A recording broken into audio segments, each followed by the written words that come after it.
मैं लांस नायक एमपी सोनिका। जय हिंद, मैं लांस नायक एमपी पूजा दास। जय हिंद, मैं लांस नायक एमपी स्मृति सिंह। जय हिंद, मैं लांस नायक एमपी संध्या गुप्ता। जय हिंद, मैं लांस नायक एमपी नेहा। जय हिंद, मैं लांस नायक एमपी द्वितीय मनचिन्मन। जय हिंद, मैं lance Naik Sandhya Bhadauri.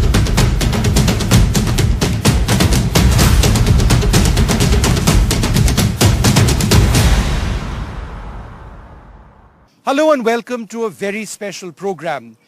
As we celebrate the role of women in our society, we thought it's a great opportunity to talk about our women in uniform.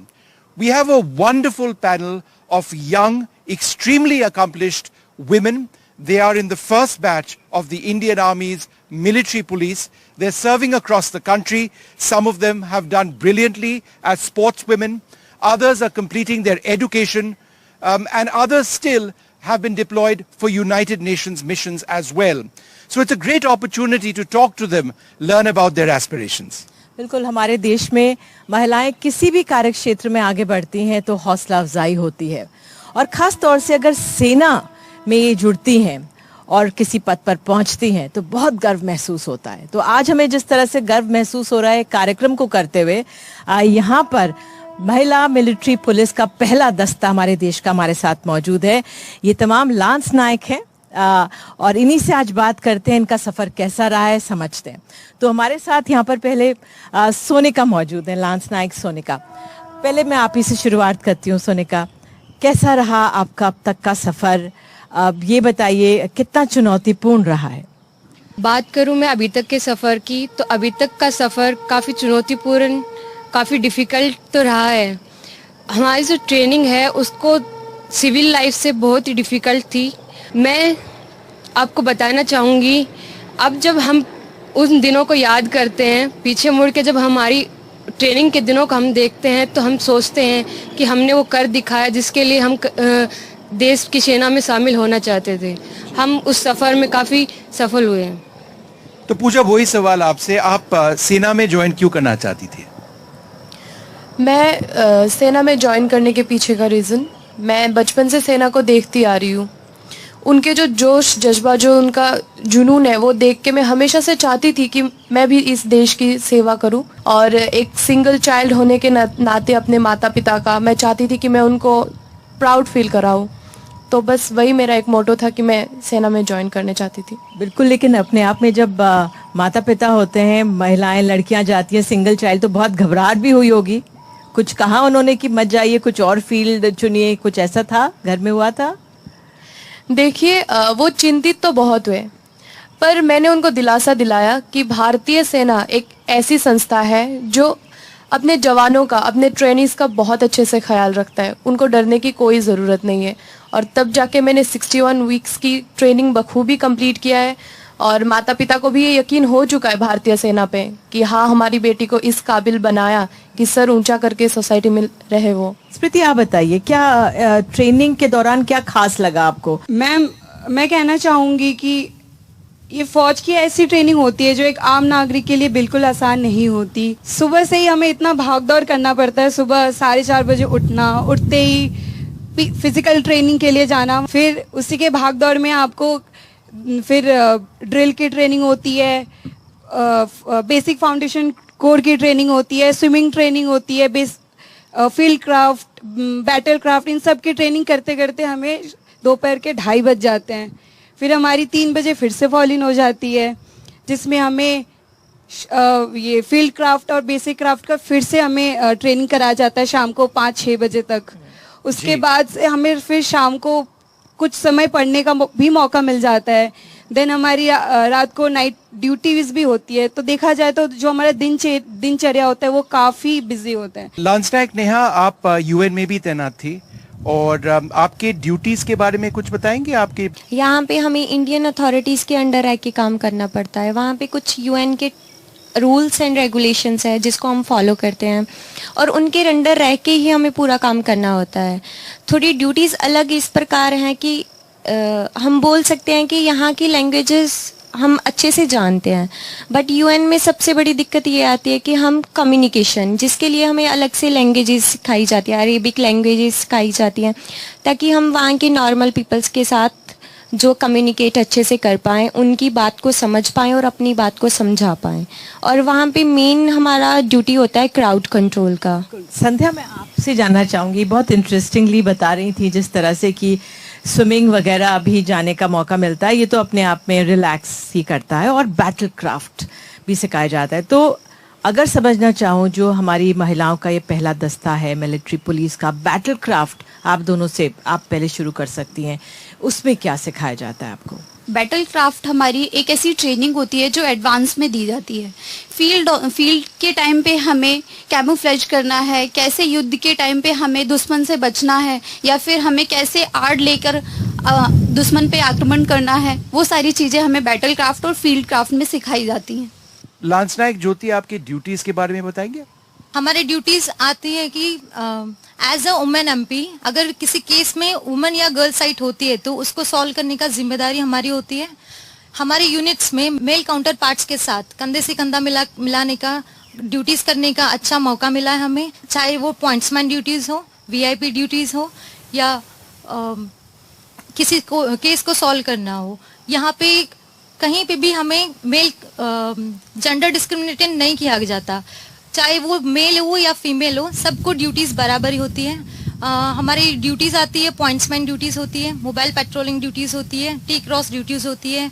ये आम आदमी को नहीं पता ये पॉइंट्स पर्सन ड्यूटी क्या होती है, जरा बताइए क्या करना होता है उसमें? पॉइंट्समैन ड्यूटीज में ये होता है कि ट्रैफिक कंट्रोल करना होता है हमें। अच्छा, तो क्या कुछ लीगल ट्रेनिंग्स भी आप लोगों को दी जाती हैं पूजा, या आपको देश का कानून थोड़ा सिखाया जाता है? उस बारे में भी, जो आप कह रहे थे एकेडमिक्स की पढ़ाई होती है, वो क्या पढ़ाई जाती है? क्योंकि आप लोग कुछ ग्रेजुएट्स हैं इसमें, कुछ लोग यहाँ पे इसमें 12th किया हुआ है, कुछ आर्मी में समय मिलता है ग्रेजुएशन करने के लिए भी, तो उस लिहाज से क्या पढ़ाई के लिए क्या समय और क्या पढ़ाते हैं यहाँ पे? जी, जब एजुकेशन की बात आती है तो हमें CMP, core of military police में सर्व करनी होती है। उस हिसाब से हमारे लिए प्रवोस्ट की पढ़ाई होती है, जो हमारा स्पेशली सेना पुलिस के काम को सिखाते हैं। उसमें हमारे लॉ, इन्वेस्टिगेशन, उन सब की हमें सिखलाई मिलती है, जिससे हमें ये तमाम केसेस, जैसा कि ज्योति ने बोला है, वो सब सॉल्व करना, हम तभी से वो चीज़ डेवलप कर लेते हैं उस पढ़ाई के थ्रू, प्रैक्टिकल जो हम करते हैं क्लासेस में। और बाकी जो बेसिक फाउंडेशन कोर्स है, उसमें हमारी सारी पढ़ाई जो कि नॉर्मल स्कूल में जैसे पढ़ाई चलती थी, जी, इंग्लिश, हिंदी सब्जेक्ट्स, मैथमेटिक्स, ये सब कुछ वो पढ़ाई चलती है उस ड्यूरेशन में। Any questions over here? मेरा सवाल ये है कि जब आप लोगों ने ये निर्णय लिया कि आप भारतीय सेना को एज एन प्रोफेशन बनाएंगे, अपनाएंगी, तो आपके घर वालों की वो पहली प्रतिक्रिया क्या थी उस निर्णय की तरफ? जब घर वालों की प्रतिक्रिया की बात आती है तो मैं आपको बताना चाहूँगी, भारतीय सेना एक ऐसी संस्था है जो एक बहुत बड़ा प्लेटफॉर्म है, ठीक है। ये आपको देश सेवा करने के मौका देने के साथ साथ आपको आत्मनिर्भर भी बनाता है। तो जब ये हमारे लिए, जब सन 2019 में सेना मिलिट्री पुलिस में वुमेन्स के लिए जो ये वैकेंसी निकली थी, तो मैंने अपनी इच्छा जताई कि मुझे भी जाना है इसके लिए। घर वाले चिंतित होंगे क्योंकि ये पहली बार था, नया है, कुछ नया, भारतीय सेना कुछ नया कर रही है। घर वाले चिंतित थे, लेकिन पेरेंट्स का विश्वास भी था, और कहीं कहीं पेरेंट्स डरे हुए भी थे कि क्या होगा क्या नहीं। अगर मैं अपने बारे में बोलूँ तो मेरे पेरेंट्स तो बहुत डरे हुए थे, पर मैंने उनको बहुत दिलासा दिलाया, और जब मैं ट्रेनिंग अपनी कंप्लीट करके निकली तो उन्हें यकीन हुआ, और आज मैं आपके सामने बैठी हूँ एक सफल जवान बनकर। लांस नायक नेहा, आप भी कुछ कहने वाली थी? मैं आर्मी बैकग्राउंड से हूँ, तो मेरे फादर 39 असम राइफल्स में हैं, तो उन्होंने ही मुझे प्रोत्साहन दी कि तुम जाओ, तुम कुछ कर सकते हो, तुम अब आत्मनिर्भर बन सकते हो, इसलिए मुझे तो उनसे पूरा सपोर्ट मिला। संध्या, आप बताइए, संध्या गुप्ता, आप उत्तर प्रदेश से हैं, आपके परिवार में किस तरह की प्रतिक्रिया थी? मैम, मेरे पापा, फादर, मतलब फैमिली मेंबर में कोई जॉब नहीं करता है ऐसे आर्मी में। मैं भी एक आर्मी ज्वाइन करके देश की सेवा करना चाहती थी। माँ ने क्या कहा? माँ घबराई नहीं? माँ तो घबराई थी मैम, बट समझाने पे मान गई थोड़ा। क्या कहा आपने उनसे? कहा कि देश सेवा का एक अच्छा मौका मिल रहा है, इसके साथ साथ हम लोग आर्थिक रूप से भी मजबूत हो जाएंगे। तो आप लोगों के कार्यकाल किस तरह से आगे बढ़ता है, क्या कहा जाता है, क्या पोस्टिंग होती है, उस बारे में आप बताना चाहेंगी? जिला जी। एक्चुअली हमारा जो ड्यूरेशन होता है ट्रेनिंग टाइम से, हमें CMP centre and school Bangalore में ट्रेनिंग होती है। 61 वीक्स की ट्रेनिंग होती है। उसके अंदर 6 मंथ की हमारी बीएमटी बेसिक मिलिट्री ट्रेनिंग होती है। उस ड्यूरेशन में हमारा फिजिकल स्टैंडर्ड मेंटेन करना सिखाया जाता है, जैसे बीपीटी हुआ, पीपीटी, वेपन ट्रेनिंग, ड्रिल, इन सब का प्रशिक्षण दिया जाता है। और वहाँ पर जो हमें ट्रेनिंग के टाइम पे प्रशिक्षण दिया जाता है, उसकी सिखलाई से हमें बहुत ज़्यादा मदद मिलती है कि हम यूनिट में अपनी हर ड्यूटी अच्छे से परफॉर्म कर सकते हैं। एक सवाल जो वेपन ट्रेनिंग पे था, जो मैं पूछ सोने का आप बताइए, क्योंकि महिलाएं हमारे जब वेपन्स उठाती हैं, ट्रेनिंग लेती हैं, और आज भी हम देखिए यहाँ पे राइफल रेंज में यहाँ पे मौजूद हैं, वो किस तरह की ट्रेनिंग दी जाती है? मैम, वेपन ट्रेनिंग में आपको सिखाया जाता है अगर कहीं लड़ाई लगती है, कुछ ऐसी सिचुएशन आती है, तो आप अपने आप को कैसे वहाँ ढालेंगे, कैसे आप दुश्मन को मारेंगे, कैसे बचाना है। वेपन ट्रेनिंग में आपको हथियार चलाने सिखाए जाते हैं। जैसे लाइक इंसास, सीएम हुआ, CM 9mm, तो आपको सिखाया जाता है। स्टार्टिंग आपको आपके लेवल के हिसाब से सिखाया जाता है। आप इंस्ट्रक्टर को पता होता है कि हम लोग सिविल लाइफ से आ रहे हैं, सिविल लाइफ में इतना कुछ पता नहीं होता है, फौज की ट्रेनिंग काफ़ी डिफरेंट होती है, तो उस हिसाब से हमें सिखाया जाता है हथियार चलाना, कैसे हथियार में अगर कहीं खराबी हो जाती है तो कैसे क्या करना है, अंधेरे में कैसे आपको हथियार की वो करना है, इंस्पेक्शन करना है, कैसे हथियार कैसे निशाना लगाना है, सब कुछ सिखाया जाता है। आपका सबसे बड़ा चैलेंज क्या रहा? सर, डिफिकल्ट तो कुछ नहीं होता है, लेकिन एक आम नागरिक से एक फौज का जवान बनना, हाँ ये थोड़ा टफ होता है, बट असंभव कुछ नहीं होता। बोला जाता है ना, आज नहीं तो कल होगा, हर मुश्किल का हल होगा, विश्वास अगर हो अपने श्रम पर तो मरुस्थल में भी जल होगा। तो ऐसे करके हमने असंभव से संभव सब कुछ किया और अपना प्रशिक्षण प्राप्त करके अपनी यूनिट में ड्यूटीज कर रहे हैं। फैंटास्टिक। Any questions? मेरा नाम समृद्धि है। मैं आपसे पूछना चाहती हूँ कि आप में से कई ग्रेजुएशन कर रहे थे या 12th पास करके गए थे, और आपकी पढ़ाई जारी रखने में सेना का क्या सहयोग रहा? वैसे हम अपने ग्रेजुएशन कर रहे थे, तभी हमें यह सुनहरा मौका मिला, तो हम अपनी ट्रेनिंग के लिए अपने सेंटर पहुँचे। हम अपने 12th कंप्लीट करके पहुँचे थे। जब हमने ट्रेनिंग अपनी कंप्लीट की, हम अपने यूनिट्स में पहुँचे, तो हमने अपने सीनियर्स को अपनी पढ़ाई आगे बढ़ाने का इच्छा के बारे में बताया, तो वो भी हमें उत्साहित किए। और अभी प्रेजेंटली हम अपने ग्रेजुएशंस कर रहे हैं, जो ग्रेजुएट है वो पोस्ट ग्रेजुएशन कर रहे हैं, तो हमेशा हमें उस एजुकेशन में हमें बढ़ोतरी मिलती है। मेरा नाम श्रुति जैन है। मैं आर्मी में आपकी प्रारंभिक ट्रेनिंग के बारे में जानना चाहती हूँ, और इस दौरान कोई ऐसा हिस्सा जो आपको सबसे ज़्यादा चुनौतीपूर्ण लगा हो तो वो भी बताइए। हमारी आर्मी की ट्रेनिंग स्टार्टिंग में हम एक सिविल पर्सन होते हैं, तो डिफ़िकल्ट लगता है कि वहाँ जाएंगे तो क्या होगा, बट जो शेड्यूल होता है वो स्टार्टिंग से ऐसा होता है कि हमारा 61 वीक्स का ट्रेनिंग शेड्यूल होता है। उसमें 6 मंथ की बीएमटी ट्रेनिंग होती है, जिसे बेसिक मिलिट्री ट्रेनिंग बोलते हैं। उसके अंदर आपको फिजिकल स्टैंडर्ड दिया जाता है, जिसमें आपको बीपीटी, पीपीटी, जो रनिंग शेड्यूल होता है 5 मीटर, 2.5 मीटर, और वेपन ट्रेनिंग, ड्रिल, इन सारी चीज़ों के बारे में प्रशिक्षण मिलता है।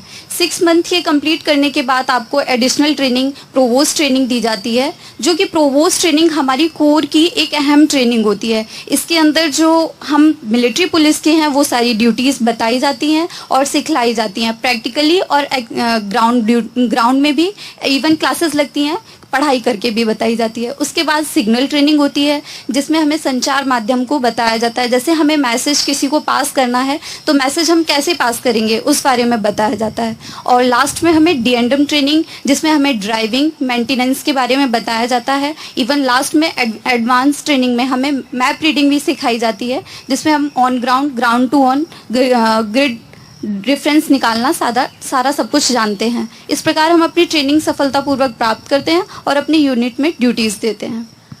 एक सवाल मैं पूछना चाहूँगी, आप लोगों को वर्दी में देखकर बहुत गर्व महसूस होता है, और जब आपने इसे पहना होगा तो बहुत और भी गर्व आप लोगों को महसूस किया होगा। तो मैं आप 2-3 से पूछूंगी। पहले आप बताइए, लांस नायक स्मृति, ये बताइए, जब पहली बार ये वर्दी पहनी थी कैसा अनुभव हुआ था? मैम, फौज एक ऐसी संस्था है जिसमें आना तो सब चाहते हैं, लेकिन मौका उन्हीं को मिलता है जिसमें काबिलियत होती है। एक सैनिक का सबसे बड़ा सम्मान उसका वर्दी होती है और पूरी देश उसकी वर्दी को सलाम करती है। इसी सम्मान, सलामी और अनुशासन की बुनियाद को मद्देनज़र रखते हुए मैंने इस फौज में आने का निर्णय लिया था। और इस यूनिफॉर्म में ऐसी ताकत होती है कि जो भी इस यूनिफॉर्म को पहनता है उसकी रीढ़ की हड्डी अपने आप सीधी हो जाती है। बहुत खूब, बहुत खूब, बहुत खूब। जी, इसीलिए मैं इस यूनिफॉर्म को पहनने के लिए मैंने इस फौज में आने का निर्णय लिया था और मेरे घर वाले भी काफ़ी नाज करते इस मेरे निर्णय पे। लास्ट नाइट पूजा, एक सलामी परेड होती है, क्या होता है ज़रा बताइए। सलामी परेड, जिसको हम कसम परेड या पासिंग आउट, जी पासिंग आउट परेड बोलते हैं। ये हम जो ये पूरे 61 वीक के ट्रेनिंग को ख़त्म करते हैं, उसका वो अंतिम दिन होता है जिसमें हम फाइनली एक रिक्रूट से एक जवान बन रहे होते हैं। हम अंतिम पक्ष से गुजरते हैं और अब फाइनली हम एक सफल जवान बन के निकलते हैं। तो वो हमारे लिए मिक्स्ड फीलिंग होती है। लाइक पूरे ट्रेनिंग के ड्यूरेशन हमें लगता है कि हमने ये पूरा ट्रेनिंग सफलतापूर्वक पूरी कर लिया, उसका हमें गर्व रहता है। पर जो हम सारे लोग होते हैं उनमें एक ऐसा बॉन्डिंग बन जाती है, उस बॉन्ड को छोड़ के हमें दूसरे जगह डिप्लॉय कर दिया जाता है, हमें उधर जाके अपनी ड्यूटीज़ करनी होती है। वो हमारे लिए एक गर्व का मतलब बहुत गर्व से हम भर जाते हैं उस ड्यूरेशन में कि हम फाइनली एक जवान बन गए। सोनिका, इस बारे में मैं आपसे पूछना चाहूँगा, ये फ्रेंडशिप जो है, ये बॉन्ड जो है, ये एक फैमिली स्पिरिट जो बन जाता है, उसके बारे में बताएंगे। ये ट्रेनिंग के ड्यूरेशन के बाद ही शायद बनता है। सर बिल्कुल, जब हम लोग रिक्रूट होते हैं, ट्रेनिंग सेंटर जाते हैं, सब लोग अलग अलग जगह, अलग अलग स्टेट से आए हुए होते हैं। किसी की लैंग्वेज अलग होती है, किसी का कल्चर अलग होता है, सब लोग डिफरेंट पैसे से बिलोंग करते हैं। और जब ट्रेनिंग स्टार्ट होती है तो आप छोटे छोटे जो मूवमेंट्स होते हैं, छोटे छोटे जो लम्हे होते हैं, आप उनको साथ में जीते हैं। साथ में आपको आर्मी का एक रूल होता है, आपको पनिशमेंट हमेशा ग्रुप में मिलती है। तो वो जब एक गलती करेगा सबको पनिशमेंट मिलेगी, तो वो सारी पनिशमेंट हम लोग ग्रुप में, एक टीम बिल्डिंग हो जाती है उस टाइम पे। तो अगर उसके बाद भी अगर कुछ हो रहा होता है, हम सब अपने दुख सुख जो भी होता है आपस में ही हम बांट लेते हैं, आपस में ही शेयर करते हैं। तो धीरे धीरे वो स्ट्रॉन्ग होता जाता है वो बॉन्ड। तो इससे आपको फ्रेंडशिप की जो बॉन्ड होता है वो स्ट्रॉन्ग होता हुआ नजर आता है और आपकी एक फैमिली जैसा हो जाता है। अच्छा, एक सवाल ये भी मैं पूछ लेती हूँ विष्णु, कि महिलाओं से लड़कियां जब करियर बना लेती हैं फिर ये पूछा जाता है आप शादी कब करेंगी। सेना में महिलाएं आती हैं, लेकिन आई एम श्योर परिवार की तरफ से कुछ साल बाद आप लोगों पर भी वो सवाल आएगा, पूछा जाता है कि नहीं, कि जो रिश्तेदार हैं, माता पिता तो साथ देते हैं, लेकिन जो रिश्तेदार और बिरादरी होते हैं वो जरूरी सवाल खड़ा कर देते हैं। हाँ नेहा, आप बताएंगे। ये क्वेश्चंस तो उठते हैं, बट एक मतलब घर वालों को ये क्वेश्चंस किए जाते हैं, कब शादी कर रहे हो, अब एज हो गई है, ये मतलब होते हैं लोगों के थॉट्स। बट हमने घर वालों को यही बोला है कि हम अभी उस मैच्योरिटी लेवल तक, मुझे नहीं लगता कि हम उसको अचीव किया है।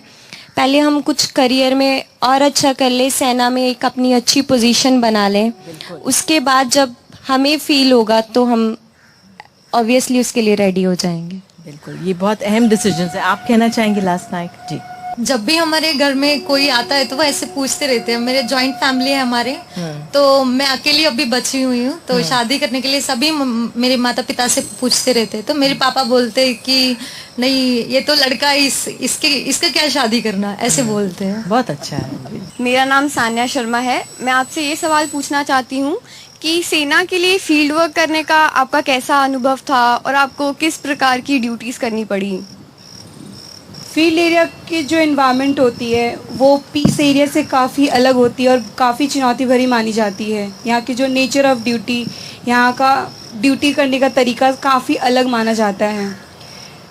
यूनिट में पोस्टिंग जाते ही हमें सबसे पहले प्री इंडक्शन ट्रेनिंग कराई गई, जहाँ हमें कठिन से कठिन परिस्थितियों से लड़ना, उसकी ड्यूटीज़ करना वहाँ हमें सिखाई जाती है। जैसे कि पेट्रोलिंग कैसे करते हैं हम, रोड ओपनिंग पार्टी कैसे होती है, क्यूआरटी कैसे लगती है, सर्च एंड डिस्ट्रॉय ऑपरेशंस के बारे में सिखलाई दी जाती है हमें, उग्रवादियों से कैसे लड़ाई की जाती है, ये सब की सभी प्रशिक्षण दी जाती है हमें, और मेंटली के साथ साथ हमें फिजिकली भी काफ़ी स्ट्रांग बनाया जाता है वहाँ पे। मेरा नाम सूरज है। तो मेरा प्रश्न ये था कि आप में से कहीं ने ग्रेजुएशन करी है और कहीं ने 12th पास करी है, तो अपनी पढ़ाई को आगे जारी रखने के लिए सेना में आपके साथ मतलब क्या साथ रहा उनका आपकी पढ़ाई को आगे जारी रखने के लिए? मैं सेना में 12th करके आई थी, अभी मैं BSc IT कर रही हूँ इस वक्त, और सेना की तरफ से हमें पूरा सपोर्ट मिलता है, उसके लिए हमें मोटिवेट किया जाता है। इसलिए जो मतलब हमारे एग्ज़ाम होते हैं उसके लिए हमें लीव भी दी जाती है, हम उसके लिए अप्लाई कर सकते हैं कि हमारे एग्ज़ाम है, हमें लीव चाहिए, इसलिए हमें सेना पूरा सपोर्ट करती है। और ये नहीं है कि हम सेना में आ गए तो हमारी स्टडीज़ को, हमारी सिविल की स्टडीज़ को फुल स्टॉप लग गया, ऐसा कुछ नहीं है। Well, you know, fantastic conversation, Nidhi, and I think we need to wrap this up, but it just strikes me that they are so motivated and so intensely proud of the uniform they wear. And we wish them the very best in the years ahead. बिल्कुल, आप सभी को एक गौरवशाली भविष्य के लिए शुभकामनाएं देते हुए इस कार्यक्रम को समाप्त करते हैं। जय हिंद। जय हिंद। मैं लांस नायक MP सोनिका। जय हिंद, मैं लांस नायक MP पूजा दास। जय हिंद, मैं लांस नायक MP स्मृति सिंह। जय हिंद, मैं लांस नायक MP संध्या गुप्ता। जय हिंद, मैं लांस नायक MP नेहा। जय हिंद, मैं लांस नायक MP द्वितीय मंजिल। जय हिंद, मैं लांस नायक संध्या भदौरी।